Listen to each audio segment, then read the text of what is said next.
webradio@patriots.com. Hit me up on Twitter @JRBroadcaster. Next to Olivia is Andrew, wait a second, Roberts. Got it. Okay. And I know Andrew Roberts because Andrew has been around for a while. Andrew, you're going to be a sophomore in high school? Yeah, I will. All right. And you go to school where? I go at Algonquin in Northborough. Okay. All right. So you're actually pretty close to here, right? Yeah. Ladies, gentlemen, all right. The first question I want to get to, though, has to do with the whole 18-game regular season. Let me ask you first and foremost, and whoever wants to take it, jump in with it. Are we going to 18 games anytime soon?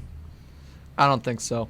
I just don't know how the schedule will be set up. It's pretty good how it is right now. You got your divisional opponents.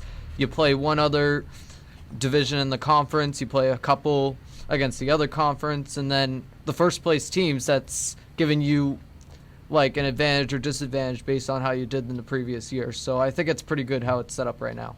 Sometimes the guys just don't want to buy into what the Patriots want them to do. In other words, they don't want to fit their role. So it does require a fit to a particular player, doesn't it?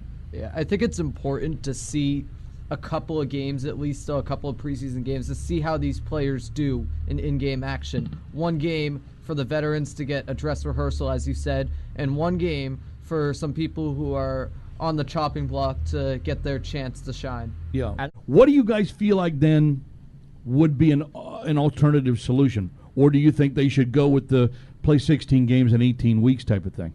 I don't think that's a good idea because one thing you also got to think about, there are some other like almost side effects of it. Like, for example, fantasy football, it's gotten huge. And now if you're just resting players randomly during the schedule, it's terrible for the fantasy market. Okay. Terrible for the fantasy market? I think we have to realize that that's more important to a lot of people. There's a lot of money riding on Do you play fantasy football, Andrew? Yes, I do. Yeah? How many leagues are you in? Usually I find one league a year. Just one? I don't have a slacker. That's all right. It's fun. I can't find the time to play it. I've been asked to play so many times I can't even count them all.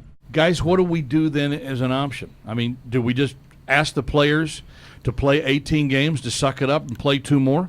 Well, maybe for one, if you eliminate preseason games, and 2, if you add a bye week somewhere in the schedule, make it like a second bye week. Yeah, second bye week. You have 2 bye weeks, 2 more games. That would also take us well into February. It would probably back up the season a little bit because the preseason would be shorter, right? College football, it starts in like mid-August or something. Frankly, I think the pro football season should start, at the end of August too. I know what it's going to take to get the players to capitulate, right? To come along with the deal. A lot of money. Yeah. The thing is, the negotiations might take time too. What the NFL is risking by doing things that the players might not necessarily agree to is like missing an entire season. Like, I've heard things that there might be a 2021 lockout because of the CBA That's correct. issue. That's correct. That's why we're kind of getting on top of it now.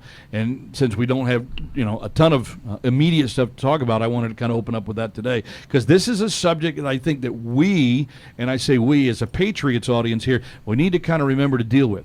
In the meantime, we're going to take a time out here, and we're going to thank Ben, we're going to thank Andrew, we're going to thank Olivia, we're going to thank Reed